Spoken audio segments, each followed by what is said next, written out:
A millionaire found a secret door in his daughter's room. When he opened it, he was speechless.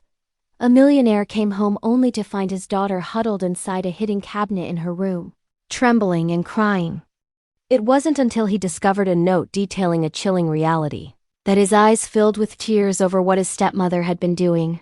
Get comfortable and settle in to hear this story. I truly hope it acts as a catalyst for an excellent night's sleep. And here we go. It was early October, and the Montgomery Manor glowed like it never went dark. Downstairs in the first-floor study, Richard Montgomery sat behind his mahogany desk, lamplight casting shadows across thick stacks of documents for the Pure Harvest project.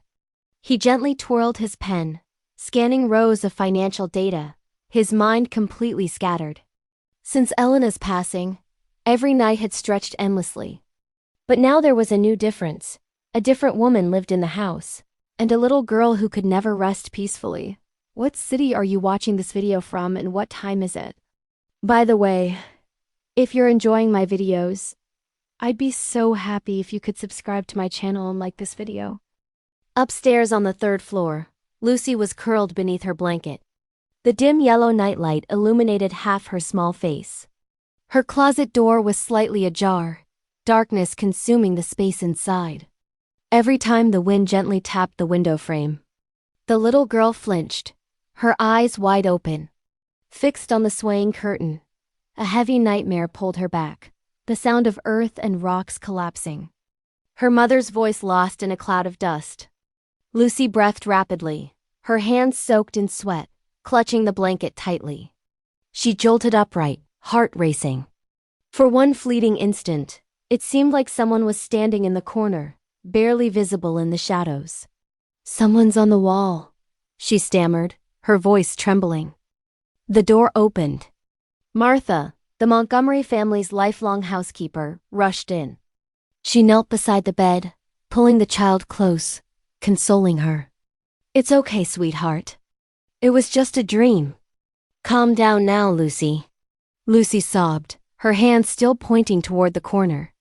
Martha looked, seeing only a landscape painting hanging slightly crooked. She touched it, then turned and shook her head. "There's no one there, honey." Before she could finish reassuring her, soft footsteps echoed from the hallway. Isabella appeared in a white nightgown, the light making her face look soft but emotionless. "Having nightmares again, Lucy?" Isabella leaned against the doorframe, speaking quietly. Lucy remained silent. Isabella approached, gently stroking Lucy's hair, offering a thin smile. "You need to learn to separate dreams from reality, darling. If you're like this every night, how can the adults rest? Have you ever felt invisible in your own home? Drop a comment if this scene hit different for you." Martha started to say something but stopped when she saw Isabella's eyes, a gaze so icy it instinctively made her step back. Richard appeared immediately after, his shirt still disheveled. He looked around and sat on the edge of the bed. "What's happening?" "Just nightmares," Isabella answered quickly. "She's still traumatized. I think you should take her to a child therapist sooner rather than later." Richard nodded slightly, sighing. "Agreed. I'll call someone first thing tomorrow." Martha glanced at Isabella. For some reason, the housekeeper felt the tone wasn't one of concern, but rather anticipation. After Richard tucked Lucy back into bed, Isabella led Martha downstairs to the kitchen. The kitchen was only lit by a dim yellow lamp reflecting off the gleaming countertop. Isabella opened a cabinet to get a glass of water, her voice soft. "Mrs. Martha, I know you care about Lucy, but you must be careful not to let your imagination affect your work." Martha gripped the towel in her hand tightly. "You think I'm making things up? I just see that she's scared. She's a child. She's afraid of everything. But sometimes adults need to know who to truly fear." Isabella set down the glass, her thin smile fleeting like a sharp blade. The next morning, Richard received a call from Marcus Rivera, the company's vice president and co-founder of the Pure Harvest project.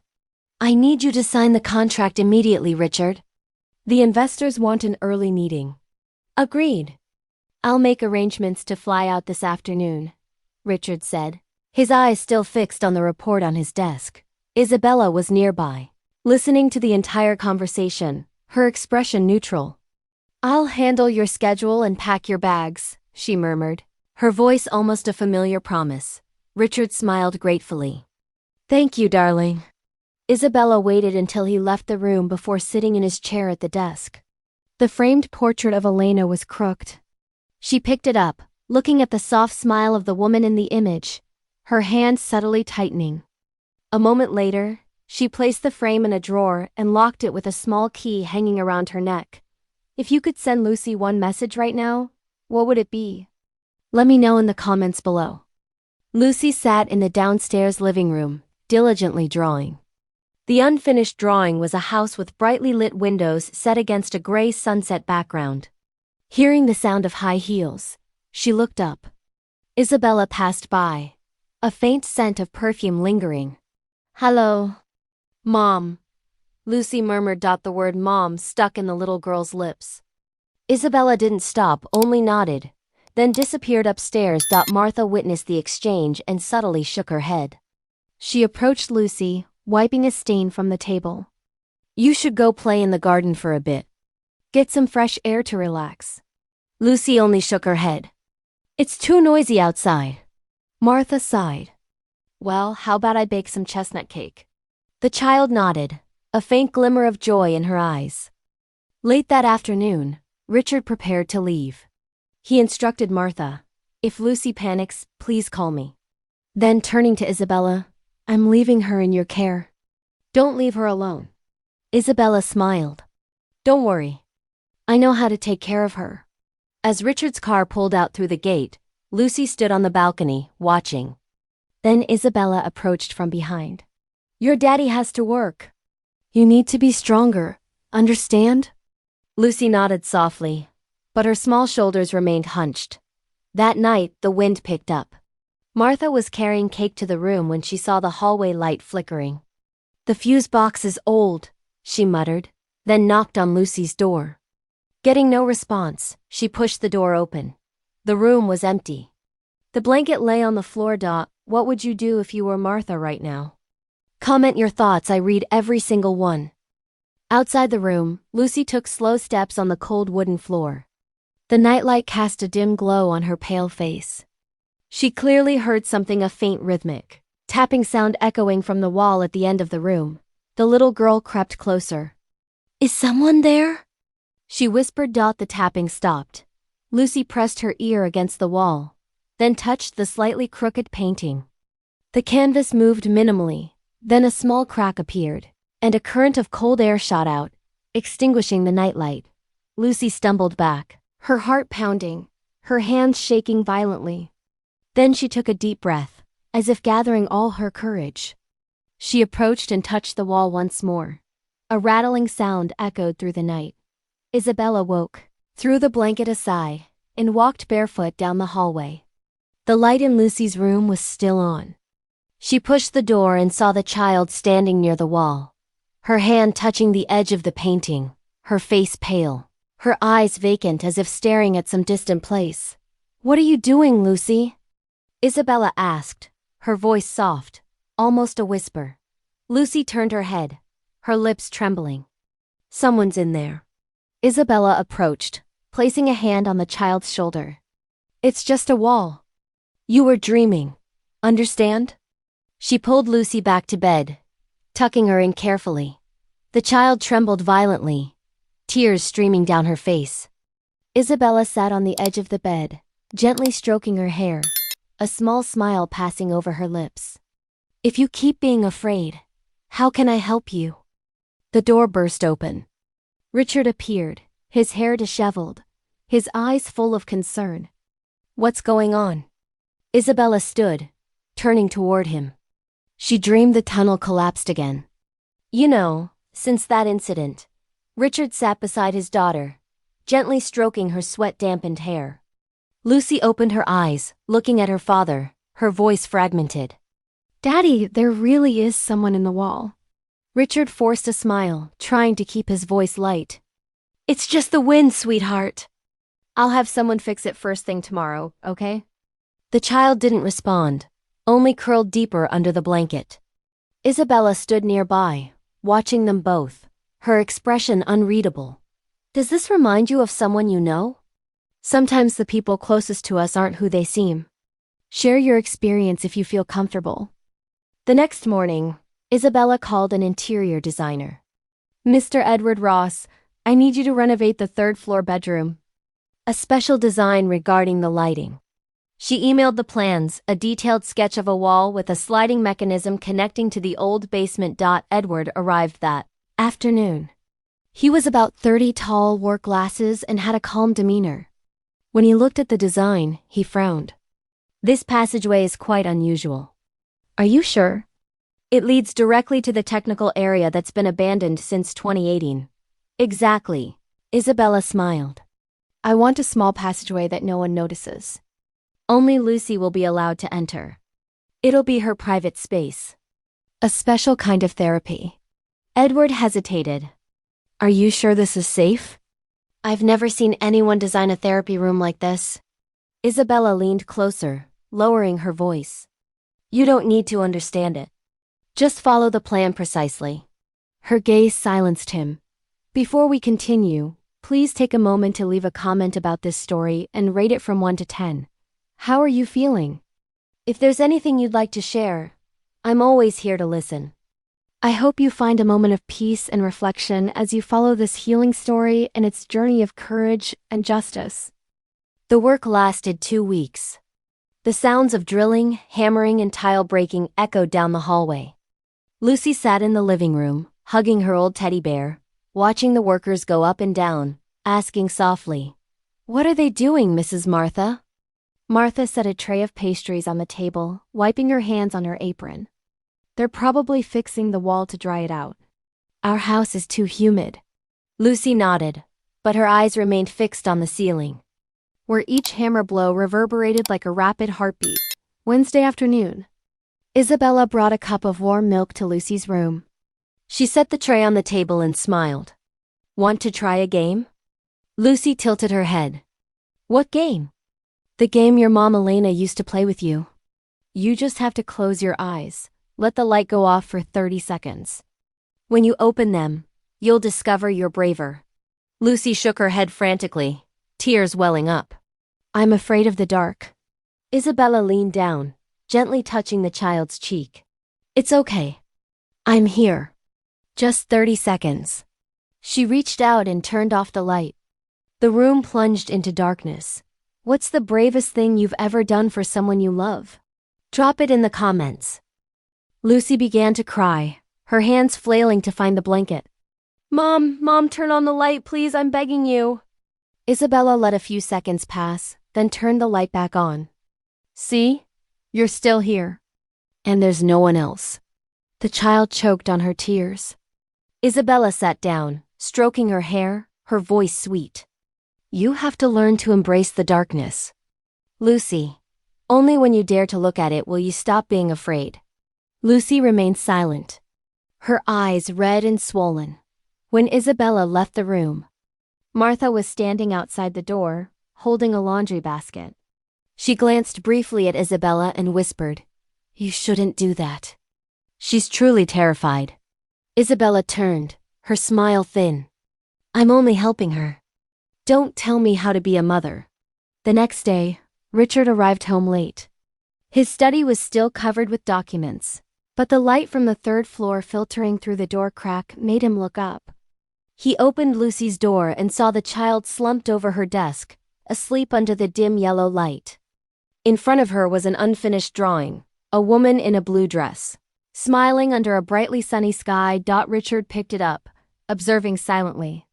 Elena always loved blue dresses. He placed the drawing back on the desk, gently covered her with a blanket, and adjusted her sheets. Outside in the hallway, Isabella was half hidden in the shadows, her eyes fixed on the scene.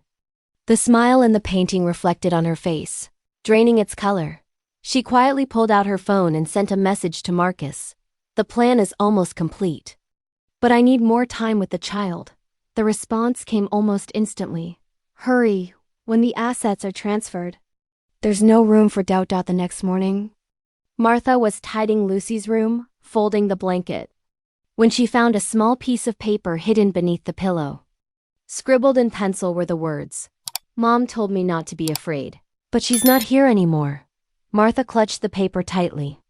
She was about to take it to Richard's study, but halfway down the hall, Isabella appeared out of nowhere, cutting her off. "What do you have in your hand?" Martha hesitated. "A note Lucy wrote." "I was going to." Isabella extended her hand. "Give it to me. I'll handle it." Martha paused for a few seconds, then reluctantly handed it over.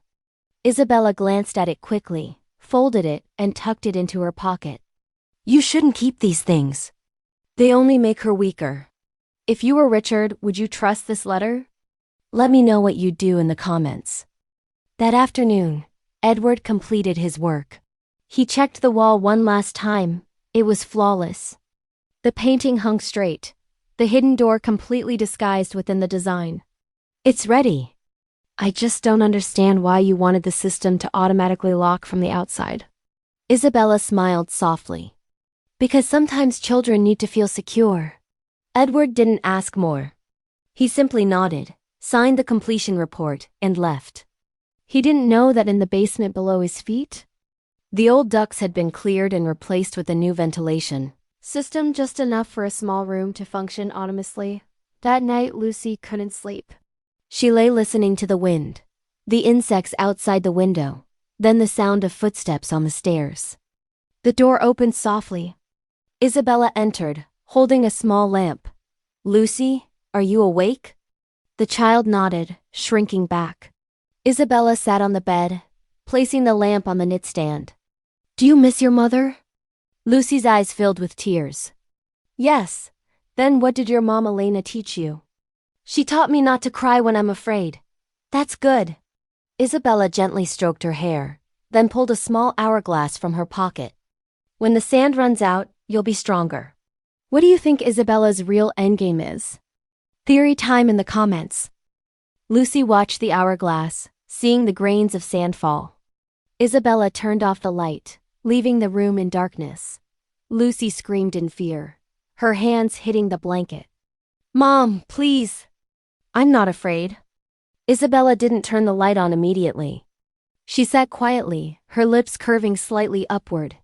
When the sand ran out, she turned the light back on and leaned over to hug Lucy. "You did very well. I'm so proud of you." Lucy continued sobbing. Isabella wiped her tears and tucked her back in gently. "Your mom Elena used to play this game with you, remember?" Lucy shook her head. Mom Elena never turned off the light. Isabella froze momentarily, then laughed softly. "Well, then I'll teach you a different way. Now you won't need to be afraid anymore." She stood, walked to the wall, and rehung the old painting.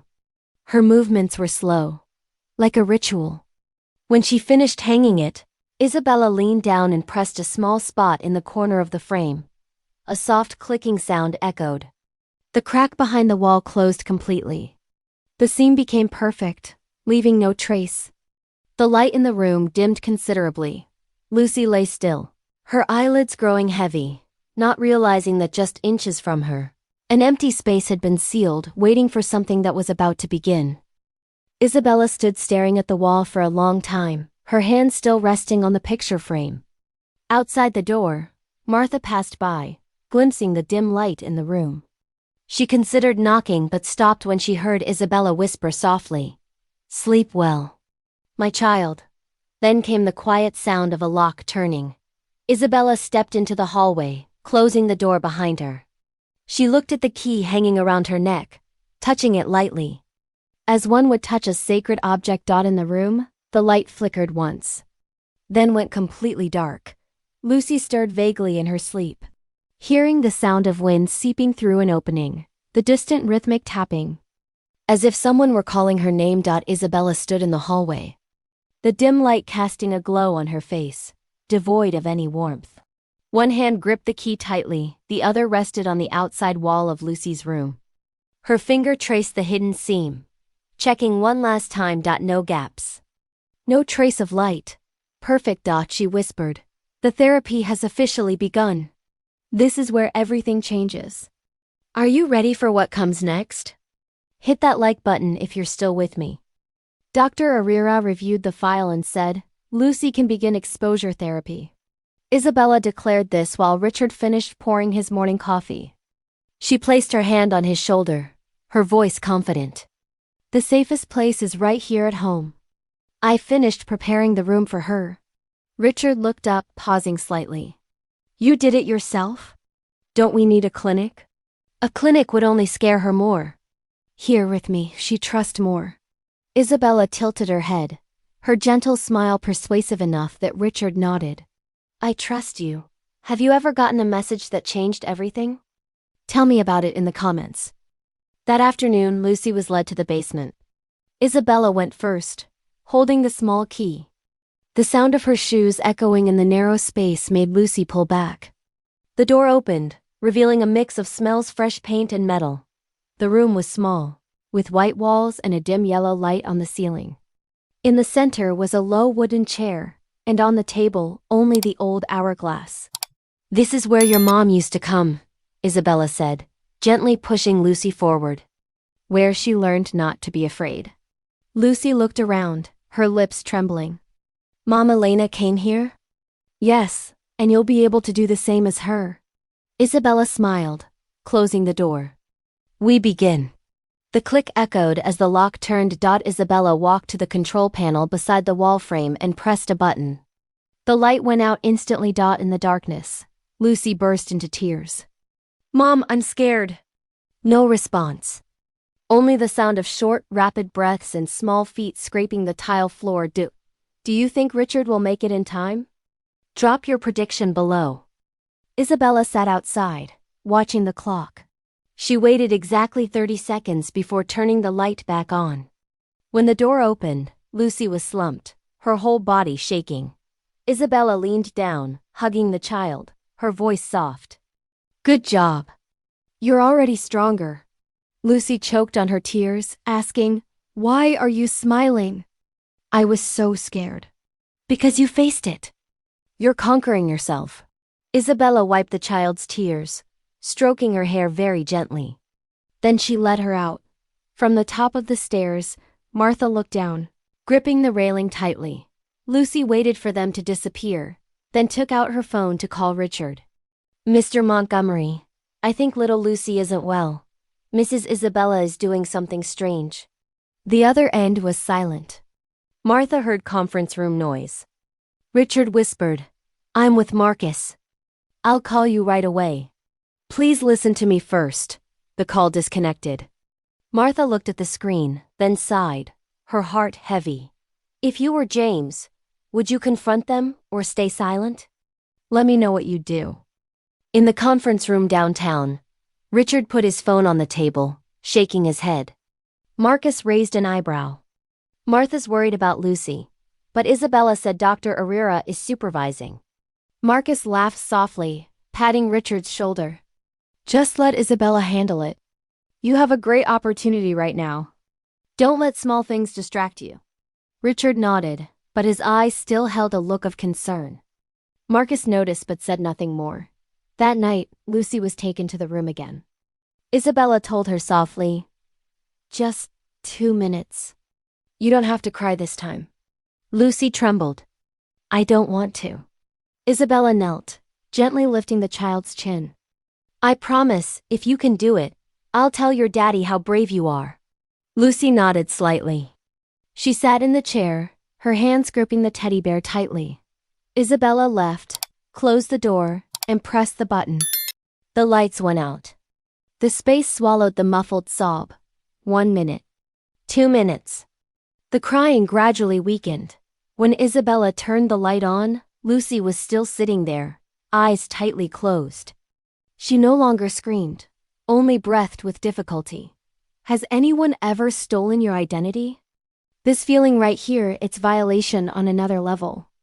Let me know if you've experienced this." Isabella opened the door and carried her out. Lucy's cheeks were cold, her hands limp. Isabella placed the fragile child in her own bed, wiping her face with a towel. She looked at the delicate girl, her gaze softening not with pity, but with satisfaction. The next morning, Richard returned home. Isabella met him at the door, a ready smile on her lips. She did it, you know. She managed to sit in the darkness without crying. Richard was delighted. Really? I have to thank you. I know you do everything for Lucy. Lucy was standing on the stairs in silence. When Richard turned to her, she avoided his gaze, then quietly went up to her room. During dinner, no one said much. Richard served food for his daughter. You're eating very little, Lucy. The child only looked at her plate, her spoon trembling. Her eyes wandered to the high cabinet where Isabella had stored her mother's framed photo long ago. I want that picture, Lucy said softly. Isabella looked quickly at Richard. When you stop being afraid, I'll bring it down. Lucy didn't respond, only bowed her head. Tears fell onto her hand. Martha is the real MVP of this story. If you agree, drop a heart emoji in the comments. After the meal, Martha was cleaning and accidentally dropped a tablecloth. While bending to pick it up, she noticed a faint crack behind the cabinet, covered in white dust. A piece of torn, damp fabric protruded. She reached out and touched it, feeling a coldness that radiated so cold it sent a shiver through her. Martha pulled her hand back, looked around, then stood silently. Night fell, and Lucy couldn't sleep. She heard the faint sound of the hourglass in her room vibrating. Isabella had placed it on her desk that morning. She remembered the white room, the wooden chair, and the pale yellow light. Her breathing quickened. She got up quietly from bed and headed to the hallway. The nightlight flickered, but from downstairs, a dim light shone upward. Blurred heard a noise, something like people talking softly. She hugged the wall, step by step, descending the stairs. The light came from the basement. The wooden door was slightly ajar. Inside, the silhouette of a woman was bent over, adjusting the lighting.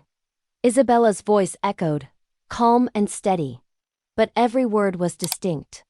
Just a few more weeks, Marcus. Everything will be finished. The whole company will be mine. Lucy froze, her hand gripping the teddy bear. What would you do if you were Victoria right now? Is there any coming back from this? Comment below. She stepped back. Her hand sought the doorknob of the nearest door. Too late. The basement door swung open, and Isabella appeared under the dim yellow light. She looked down, seeing Lucy trembling. It's late. Why aren't you sleeping? Lucy stammered. I heard voices. Isabella leaned down gently, taking the child's hand, squeezing it slightly. That was just me. I was talking about business. What are you doing here in the middle of the night? The little girl trembled, her eyes wide, her voice stuttering. I wanted to find Mrs. Martha. Isabella bent closer, her smile soft but her eyes like blades. Martha's not here anymore, darling. She quit. Lucy froze. Why didn't she tell me anything? Because she was tired. I let her go back to her hometown to rest. Now upstairs. You need to sleep. Isabella extended her hand, gripping the child's wrist, pulling gently. Lucy followed, head down. Before passing through the door, she looked back. The basement door was still slightly open, and a current of cold air blew.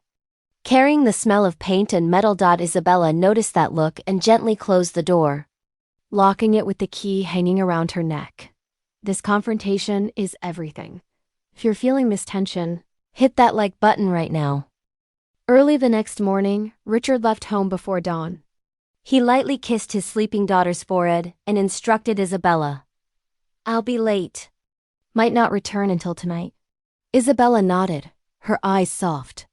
Don't worry. I'll take care of her.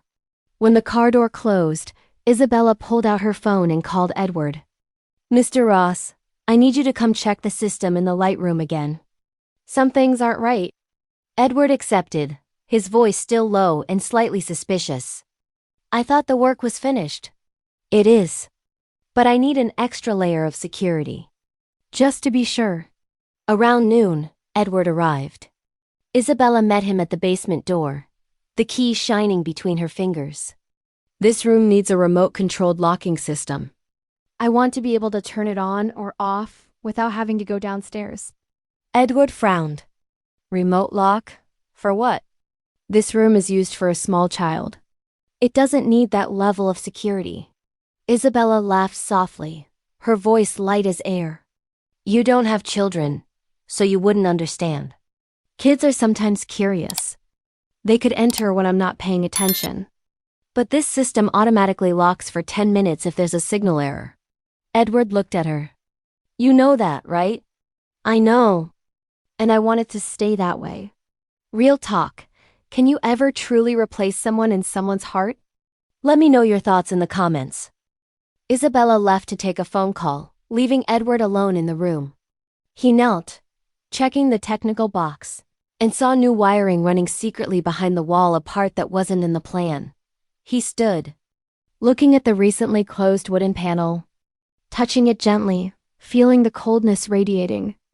A feeling that something was wrong made him pull out his notebook. I need to question the real purpose.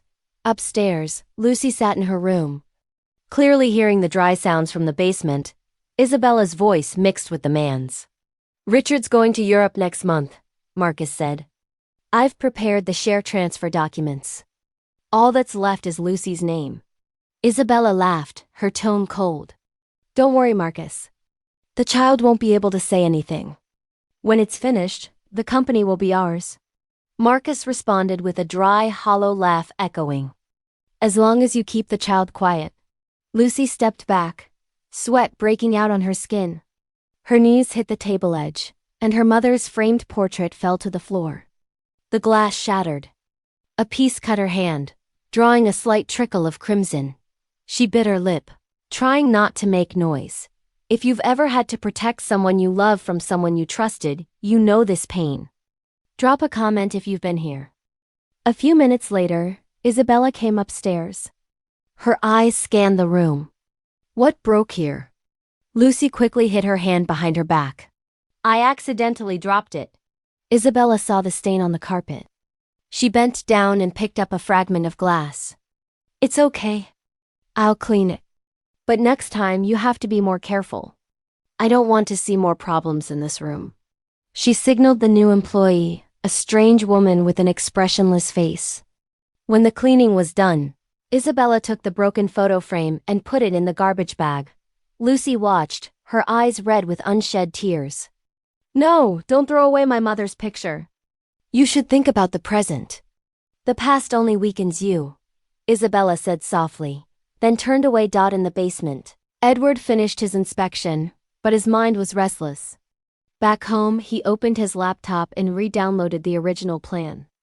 A note appeared clearly. Auto-lock closes for 10 minutes. Opens with unique code. He slowly typed a message to Isabella. What exactly do you need this lock for? What kind of therapy are you using this room for? But before he could press send, the screen flickered. The message disappeared. Then his phone received a notification. Remote access performed. He looked at the words, a chill running down his spine. Sometimes the hardest thing is admitting you were wrong.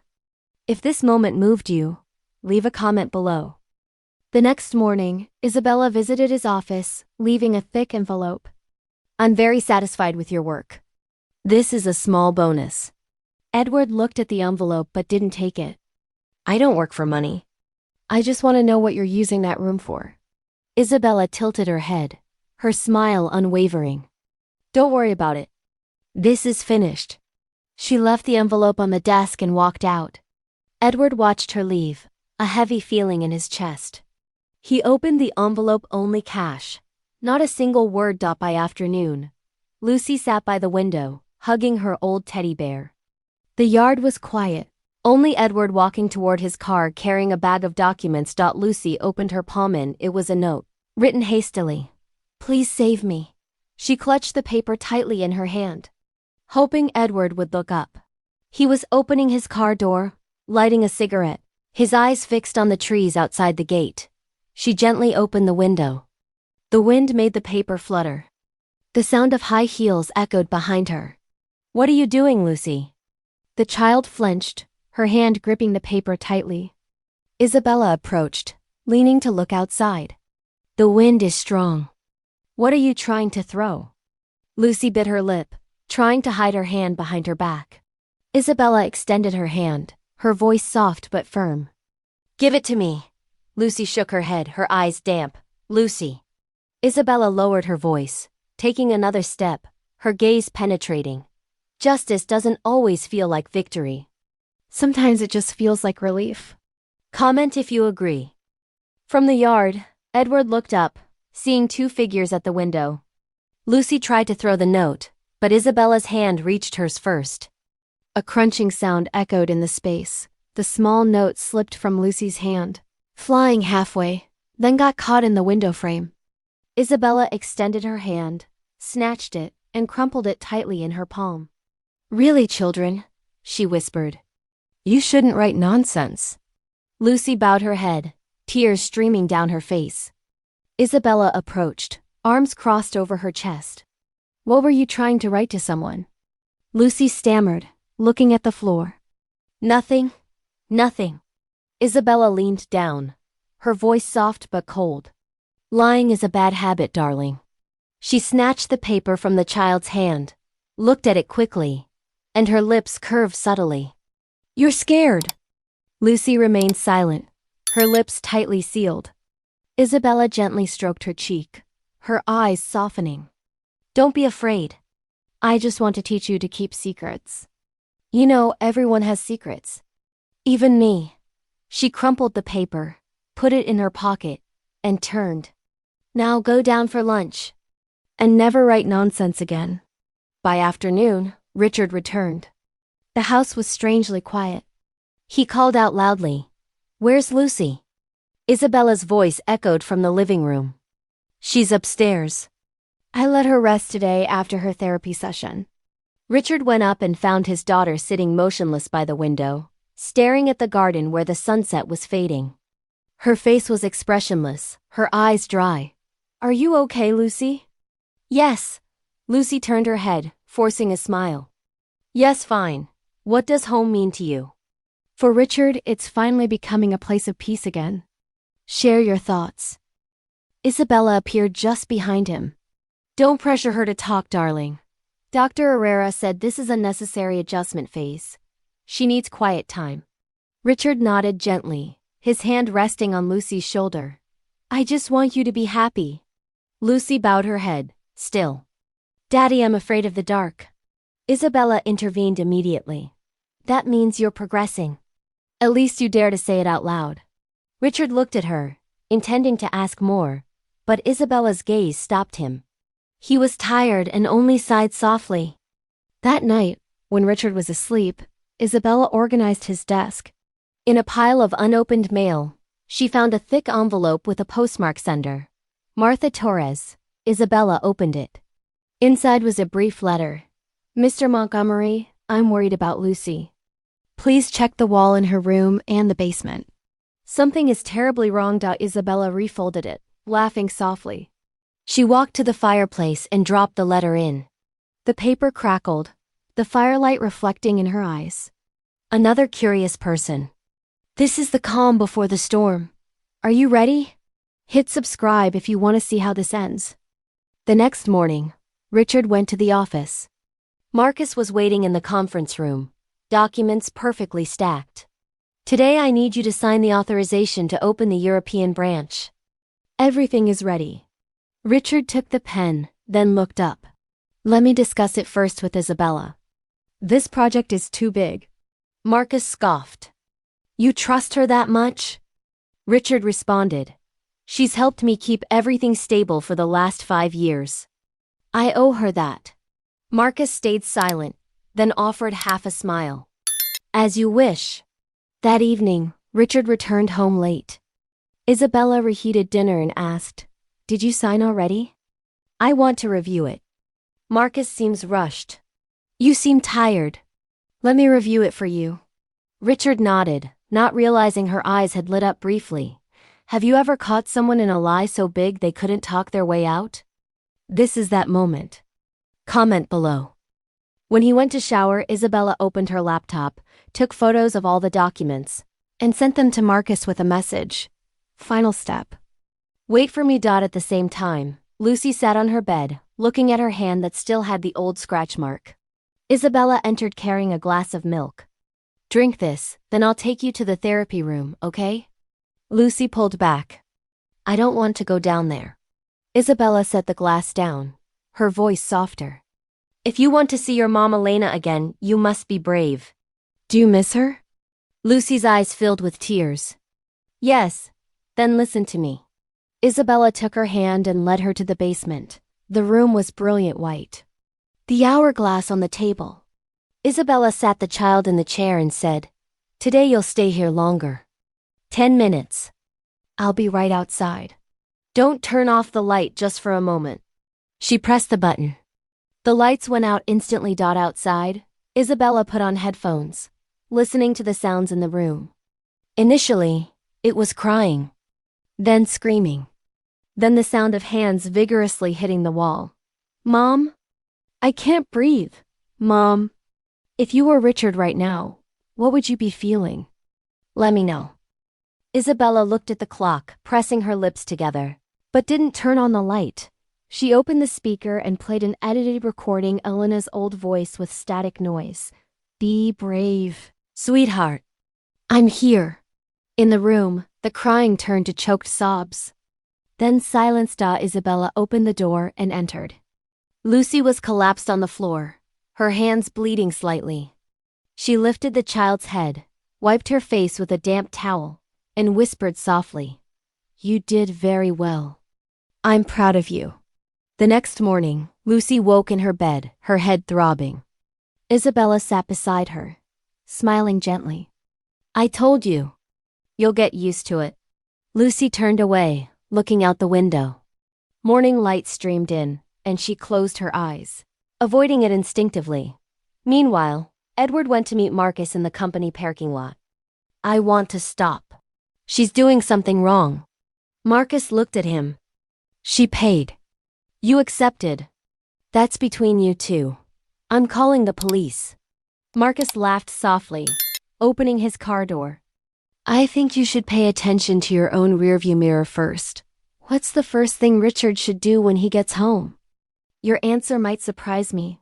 Drop it below. That night, when Edward left the parking lot, a car gently hit his rear. He got out seeing no one. In his car on the passenger seat was a brown envelope. Inside was a note. Don't interfere. Edward looked around, feeling someone was watching. At the same time, in the Montgomery house, Richard sat in the living room. Lucy was having dinner across from him, her soup bowl untouched. You're not hungry? Lucy shook her head, her voice as weak as a whisper. I finished my drawing. Richard looked down. The drawing was completely black, with the silhouette of a woman in white standing in front of a wall. In the center, Isabella passed by, looked at it, and nodded subtly. Progress. She's starting to process her emotions. Richard was surprised. You call this progress? This drawing. You don't understand, Isabella interrupted. It's a major breakthrough. Late that night, Richard couldn't sleep. He walked down the hallway, stopping outside Lucy's room. The light inside flickered. The door was slightly ajar. Lucy? No response. He pushed the door. The room was silent. The painting on the wall was slightly crooked.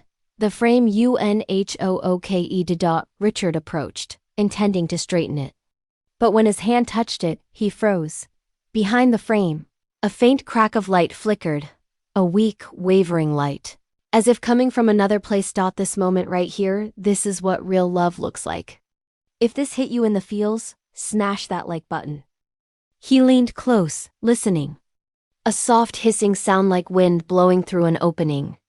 The smell of paint and metal mixed with dampness assaulted his senses. Richard stepped back, his heart pounding. Then he looked around. Everything in the room was intact. Only that light shouldn't have been there. He stood still for a few seconds, then pressed his hand against the wall. The coldness seeped through his skin. Inside seemed to be a sound, a very soft breath, very close. Richard pulled his hand back, his eyes fixed on the wall. The light behind the opening flickered again once, then stopped. He gently pulled the corner of the picture frame. It moved, accompanied by the soft creak of a hidden hinge. The wall layer behind it opened slightly, revealing a faint crack of light. He pulled out his phone, turned on the flashlight, and projected it. The light slid over smooth tile, then stopped at the edge of a small passageway leading downward wide, enough for a child to slip through. His heart pounded wildly. Richard leaned down. Cold air from the opening shot out. He reached his hand and his fingers touched something cold and smooth. When he pulled it out, a small necklace fell to the floor. A thin silver chain with a tarnished bronze sun pendant. He recognized it instantly. Lucy had worn it since she was a baby. A chill ran down his spine. Recovery isn't linear, but it's possible. If Sophie's journey inspires you, drop a heart in the comments. He put the painting back, trying to maintain composure. But before he could leave, Isabella's voice sounded behind him. "What are you doing in her room, Richard?" She stood in the entrance, wearing a thin robe, her arms gently crossed, her eyes scrutinizing him. Richard startled, then recovered his voice. "I heard a noise. There's a crack in the wall. Probably from the renovation." Isabella approached, tilted her head and smiled. "You're so attentive." "Yes, but I'll handle this. Don't worry about it." She placed a hand on his shoulder, so light it seemed like comfort. But Richard clearly felt the coldness beneath her skin. He left the room. The next morning in the office, Richard briefly mentioned the incident to Marcus. "There's something strange in Lucy's room. An opening in the wall light and my daughter's necklace." Marcus feigned concern. "You think someone entered the house?" "I'm not sure. Maybe the electrical system." Marcus placed his hand on the table, his voice calm. "Send me the house plan. I'll have someone review it." Richard nodded, not realizing that as soon as he left the room, Marcus pulled out his phone and called Isabella. "He's starting to suspect. Handle this before things get out of control. Plant a tree, plant hope. What's one small thing you can do today to make tomorrow better? Let me know." That afternoon, Isabella surprisingly changed her attitude and went to Lucy's room carrying a gift box. "Do you like picture books? I found a fairy tale your mom Elena used to read to you." Lucy looked at the box, doubtful. "Really? Really? And I also apologize for scaring you before." Isabella sat beside her, her voice softer than usual. Lucy lowered her eyes, her heart beating fast. She didn't know why the woman was being so kind. Isabella opened the box and pulled out an old wooden doll.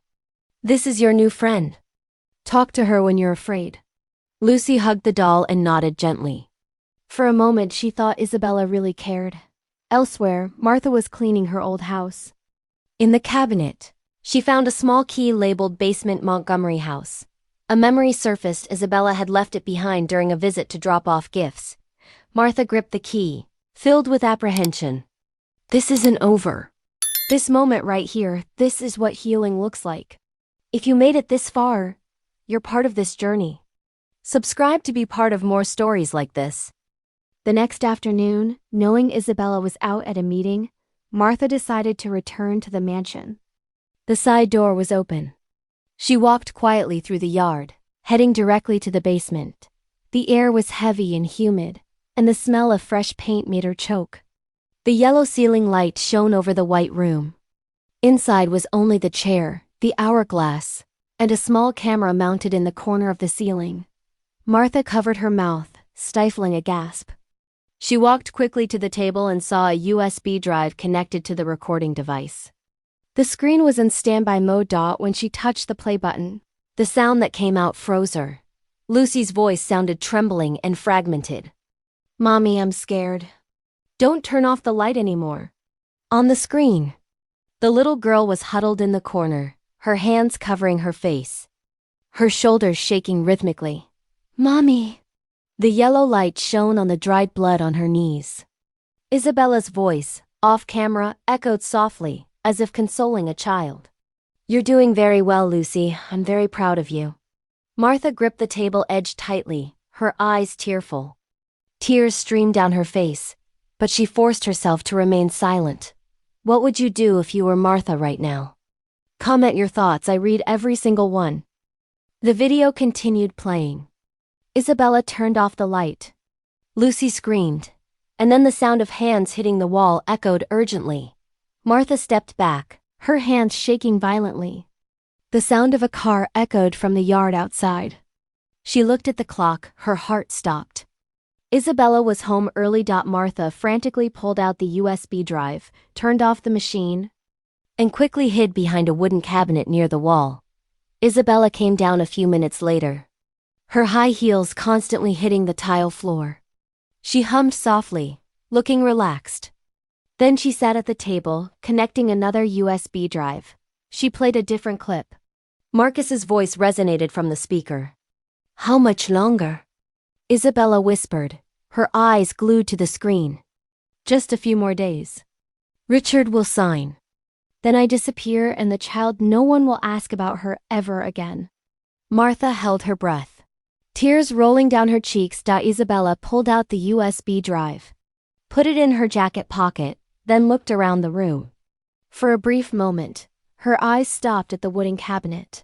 Martha held her breath, gripping the wooden frame until her knuckles turned white. Isabella frowned but then turned away. "Probably just mice. Does this remind you of someone you know? Sometimes the people closest to us aren't who they seem. Share your experience if you feel comfortable." When Isabella went upstairs, Martha waited a moment longer, then slowly emerged. Her heart pounded so loudly, she thought it would burst. She gripped the USB drive tightly, ran up the stairs, heading toward the side door. Just then, Richard's car turned into the yard. Before he could turn off the engine, he saw Martha running through the side door, her face pale. "Martha, what's wrong?" She handed him the USB drive. Her voice choked. "Watch this.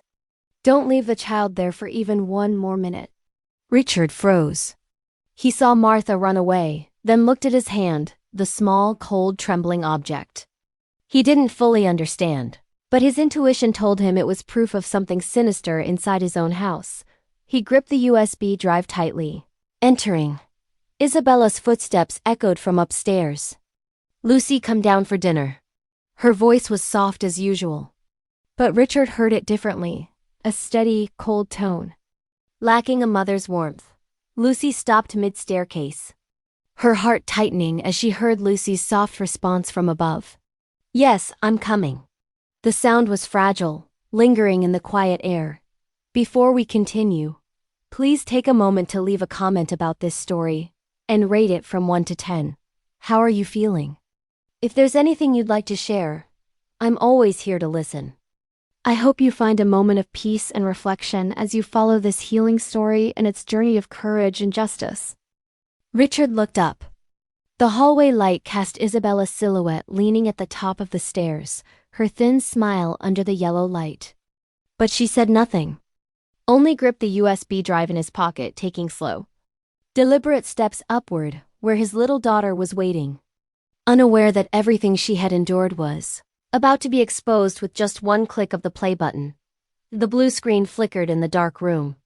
Richard sat silently in front of his desk, squeezing his hands until his knuckles turned white. He pressed play. Lucy's voice sounded fragmented, trembling. "Mommy, I'm scared. I don't want to be here anymore." Isabella's voice responded, soft as a lullaby. "You have to get used to the darkness, Lucy. Darkness makes you stronger." The image moved slightly, the camera fixed high.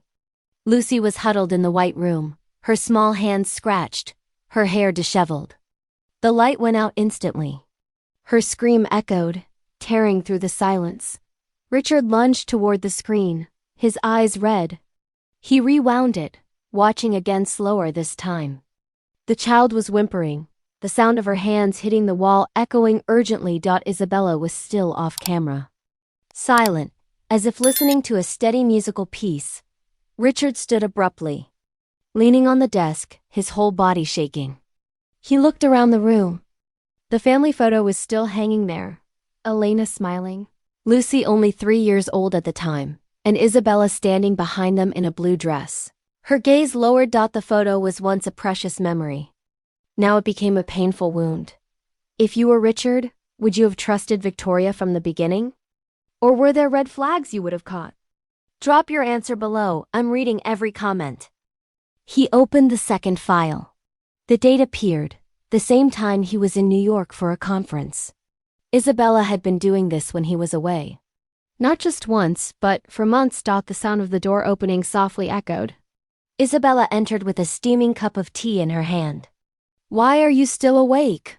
Richard didn't respond. The screen behind him was still bright, shining directly on Lucy's face in the footage. Isabella froze, her eyes briefly surprised, but quickly recovered composure. "You don't understand," she said softly, setting down the teacup. "It's exposure therapy," Dr. Herrera advised. "Shut up, Isabella," Richard interrupted, his voice choked. Isabella stopped. He pointed at the screen. "This is therapy? Locking the little girl in a dark room for hours? Letting her scream until she's exhausted? You think I want to hurt her?" Richard turned off the computer, pulled out the USB drive, and put it in his pocket. He looked at her, his gaze no longer containing anger, only desperation. "I don't know who you are anymore." Isabella didn't approach. She bit her lip, staying still as he walked away, his step slow and heavy. When the door closed, she sank into the chair, her hands trembling. She knew everything was falling apart. A moment later, Isabella pulled out her phone and dialed a number. "Richard knows," she said softly. The other end was silent for a few seconds. Then Marcus's voice resonated, low and sharp. "Then finish it. Before we lose everything." Isabella closed her eyes, listening to the wind outside the window. "I understand. Who broke your heart more, Victoria for the betrayal or Richard for being blind to it? Be honest in the comments. Sometimes the people we trust the most hurt us the deepest." The next morning, Richard went to see Daniel, Elena's old lawyer. The small cafe in downtown Richmond was quiet. He sat down, placing the USB drive on the table. Daniel looked at it, then opened it on his laptop. After a few minutes, he looked up, his voice hoarse. "My God, I suspected Isabella, but I never thought she'd go this far." Richard was silent, his eyes deeply shadowed. Daniel closed the laptop, leaning in to whisper. "Now we need more evidence. Recordings, statements. Anything that proves this isn't just personal behavior but also related to the assets. Do you have a way? Install a recording device in the house. If she communicates with Marcus, we'll have enough proof." Richard nodded, his hand gripping the cold coffee cup. "I'll do it today." That afternoon, Isabella suddenly changed her attitude. She invited Richard and Lucy to dinner to start over. The dining table was beautifully set like a ceremony, white linen, scented candles, gleaming crystal glasses. Lucy sat in the middle, silent. Richard sat across from Isabella, the candlelight reflecting in his eyes like two faint trails of light. "I think our family needs peace," Isabella said, her voice soft, her smile forced. "I was wrong to be too strict with our daughter. Can we start again?" Richard didn't respond, only looked at Lucy. The child was silently turning her silver spoon, the reflected light making her squint. "Lucy," Isabella called. "Tell me you're not afraid of the dark anymore, are you?" Lucy flinched, shaking her head. "I'm still afraid." Isabella tilted her head, her smile hardening. "Then you have to try harder." Quick question. Who's the real hero of this story? A. Richard, the dad who saved her. B. Martha, the housekeeper who warned him. C. Lucy, the brave little girl. Drop your letter below. And subscribe if you want more stories where justice wins. Richard set down his fork, his voice low and slow. "There's no need to try anything. She just needs peace." Isabella paused momentarily, then smiled, standing up. "Let me bring the wine." She went to the kitchen. Richard watched her, then turned to Lucy. The child whispered, "Daddy, I hear noises in the basement at night." He looked at his daughter, intending to ask. But Isabella had returned with a tray of wine in her hand. "Would anyone like some?" Richard looked at the glass she poured, then pushed it back. "No, I have work." The air solidified. Isabella still maintained her smile, but her hand gripped the wine bottle tightly. "You don't trust me anymore, do you?" Richard didn't respond, simply stood, lightly kissing Lucy's forehead. "Finish eating, then go to bed." I'll be gone for a bit. He rose from the table, abandoning them both to the flickering candlelight. Isabella watched him leave, her hand still holding the wine glass. The flickering light reflected on her face, half bright, half dark. Lucy stayed still, afraid to breathe too loudly. The living room door closed. Richard walked to the basement, the dim light shining on the walls. The smell of paint and metal still lingered, as if the room had just been used.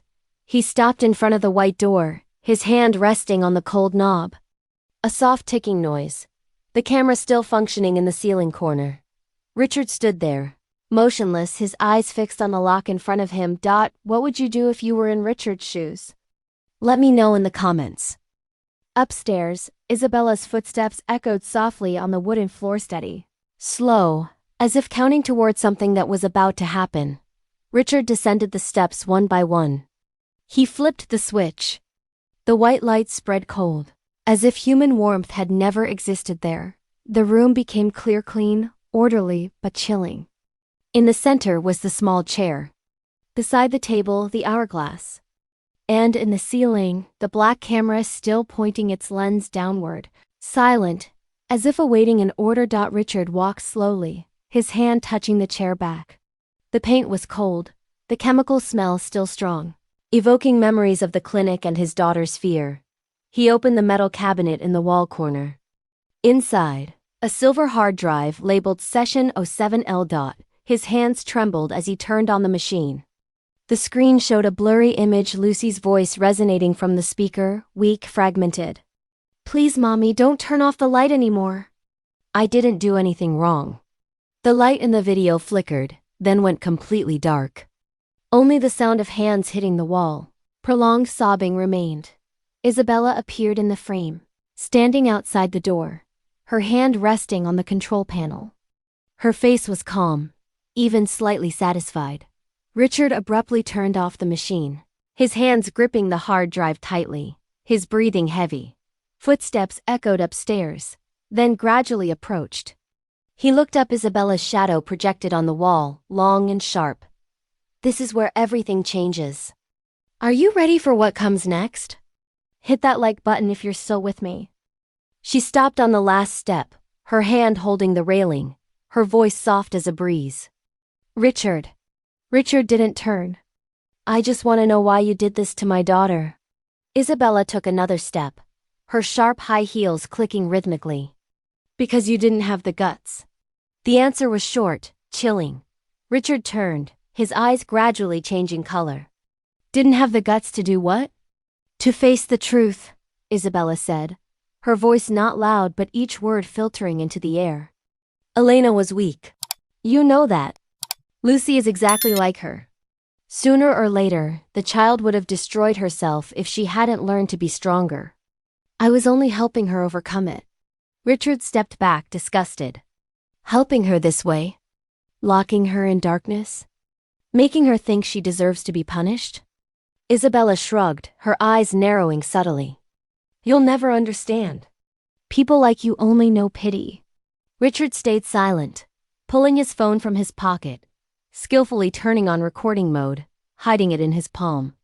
And what about Elena? Did you want to help her this way too? Isabella's smile faded, her eyes darkening briefly.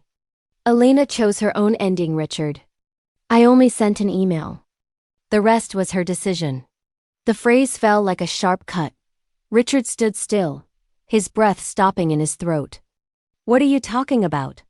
You know that collapse wasn't accidental? Isabella looked at him without denying it. Some things need to end so something new can be born. You, me, and Lucy, we were supposed to be a perfect family. But Elena was always in the way. Now it's over. Sometimes the people we love the most are the ones who hurt us deepest. If this resonates, drop a comment below. Upstairs, Lucy's door opened softly. The child heard voices echoing, familiar but terrifying. She tiptoed out to the hallway, her bare feet cold, her hand gripping her mother's old rosary. Don't go down there. Elena's voice seemed to echo in her memory. But Lucy went forward.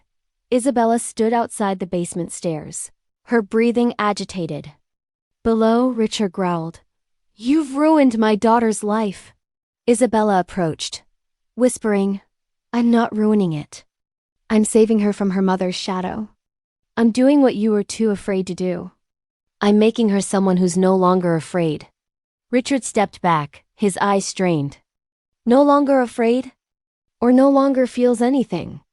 Isabella laughed softly, a laugh that sent a chill through him. Suddenly there was a noise on the stairs. Lucy accidentally hit the railing, and a small statue fell, making a dry thud. Isabella turned, her eyes flashing. "Lucy." Richard quickly approached, blocking her view of the stairs. "That's enough, Isabella." She stopped but didn't step back. "You think you can protect her?" Richard pulled out his phone, holding it up. "Everything you just said is recorded." The air crackled with tension. Isabella looked at him, her gaze shifting from surprise to hatred. "Who do you think the police will trust? A devoted mother or a paranoid father?" From outside the yard, a car engine sounded. Headlights swept the windows. Isabella flinched. The front door burst open. Daniel rushed in with 2 police officers. "Richmond Police," a voice resonated. Isabella turned, but Richard raised his hand, pointing toward the white room. "In there. The evidence." Justice doesn't always feel like victory. Sometimes it just feels like relief. Comment if you agree. The 2 officers descended. One shone a flashlight around the room. They saw the chair, the camera, the hourglass, and dried blood on the wall. Without another word, an officer pulled out handcuffs. "Mrs. Isabella Montgomery, you're being detained for questioning in connection with child endangerment and the connection to the disappearance of Elena Montgomery 5 years ago." Isabella stepped back, her voice trembling slightly but still trying to maintain composure. "You don't understand. I was only helping," but an officer interrupted. "You have the right to remain silent." Lucy stood on the stairs, trembling, tears falling in drops. She watched as the woman she once called Mom was restrained. Isabella's eyes met hers one last time, no pleading, no remorse. Only coldness and emptiness. Richard stepped forward, knelt, and extended his arms. "Come here, sweetheart. Come to Daddy." Lucy hesitated.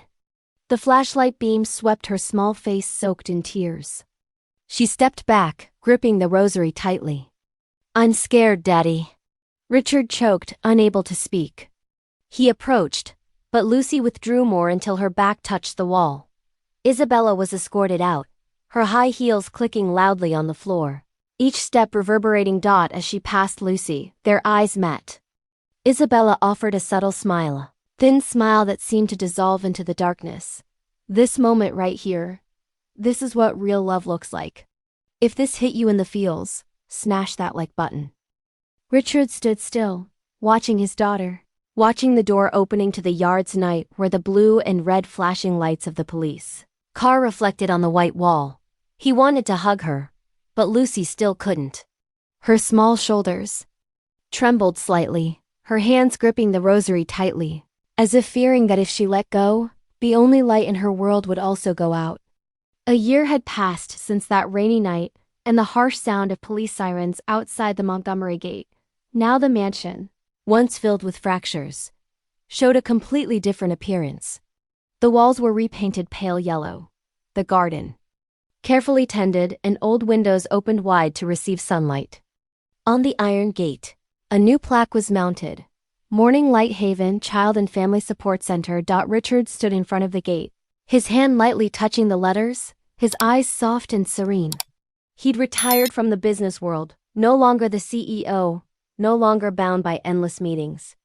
Now his day began with morning tea, children's laughter echoing in the garden, and the soft scratch of brushes from Lucy's small art studio. The mansion was now a place where traumatized children rediscovered hope. Recovery isn't linear, but it's possible. If Lucy's journey inspires you, drop a heart in the comments. In the first-floor hallway, Lucy's colorful paintings hung in a long row, each with a handwritten line, "Because someone believed I could live." Lucy was 10 now, taller, healthier, her cheeks pink again. She attended art therapy classes, spending every day painting under the shade of the oak her mother had planted. Every time he saw her smile, Richard felt his heart soften. As if the child herself were the light that healed all lingering wounds. Martha was now the center's director. Still wearing her old cardigan, moving quickly between rooms. Organizing schedules. One spring morning, a reporter from Virginia Living magazine arrived for an interview. The young woman held a notepad, looking around. "Can you share why you chose to open the center in the same house that was once your private residence?" Richard smiled, his eyes soft. "Because sometimes, the only way to forgive the past is to transform it into something good for the present." The reporter nodded, jotting down the words. "People call you the one who brought light back to his own house." Richard simply responded with a smile. That afternoon, Lucy carried a freshly finished canvas to the hallway. The painting showed dawn filtering through a slightly open door, and in the distance, the silhouette of a man holding hands with a small child dot in the corner of the frame. She wrote, "For my daddy, the one who stayed. Plant a tree, plant hope. What's one small thing you can do today to make tomorrow better? Let me know." In the small office at the end of the hallway, Richard still kept the old wooden desk. On it, he placed Elena's photo and Martha's old letter. The letter that changed everything. One afternoon, Lucy and a group of children from the center planted a new oak right next to the old one. The sky was clear, the wind blowing gently. Young leaves whispering sweetly. Richard watched from afar, feeling as if time were returning to the day when Elena first placed a sapling in this earth. When Lucy looked up, her smile made him realize in the end, every loss can be healed if people still know how to believe in goodness. At the same time, in federal court, Isabella and Marcus were sentenced. The trial concluded in silence. Richard didn't attend. When Daniel called, he only said one sentence. "I'm done. Let justice handle the rest." That night, the center buzzed with preparations for its first anniversary celebration. The backyard was decorated with yellow lights, long tables set up. Children running around carrying balloons marked, "Hope lives here." When the ceremony began, Richard stood backstage, silently watching the bright scene.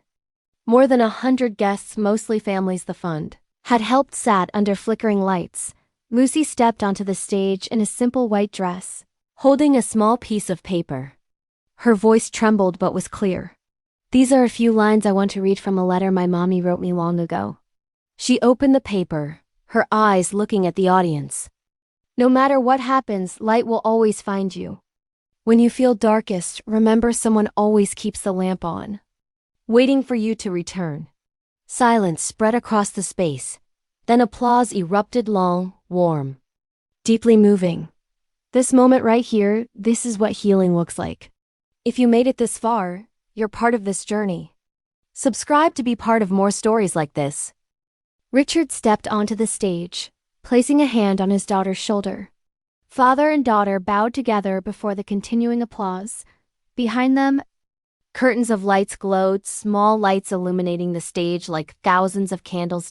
As the ceremony ended, the crowd slowly dispersed, leaving only flickering lights and scattered laughter. Richard and Lucy walked out to the steps. Above them, the night sky was clear, stars shining over the garden. "Daddy," Lucy whispered, "Mommy is watching us." Richard smiled softly, his gaze following the stars. "If there's any place with enough light for her to see, it's definitely right here." The little girl squeezed his hand, resting her head on his shoulder. "I think she'd be very proud." "Me too," he responded, his voice warm and deep. In the distance, the wind gently swayed the newly planted oaks, leaves rustling in the night. Light spilled from the windows, illuminating the family photo hanging in the hallway. Richard, Elena, and Lucy, now completely restored, on the steps. Father and daughter stood still under a bright sky, where children's laughter echoed along with the scent of early summer jasmine. The door behind them was slightly ajar, warm light flowing out, mixing with the wind, and, in that scene, the true light had returned in the house, in their hearts, and in the faith they had finally recovered. And that's the story of this night, a journey reaching its end, where the darkness that once enveloped them has been replaced by the light of faith, forgiveness, And love. Richard and Lucy navigated the coldest days to find warmth within the same house that once held so much sadness. And you? After hearing this story, who impressed you most? Was it Richard, the unbreakable father? Or Lucy, the small but resilient child who always believed light would return? Or perhaps Martha, the woman who silently preserved conscience within that home? Please share your thoughts in the comments below. What moment of this story resonated most with you? What action made you believe that goodness always has a place in this world? I hope to read your reflections so we can keep this warmth together. Before closing on this truly tranquil night, remember, no matter how dark things seem, someone is always keeping the light on for you. Thank you for watching. May you find your own morning light.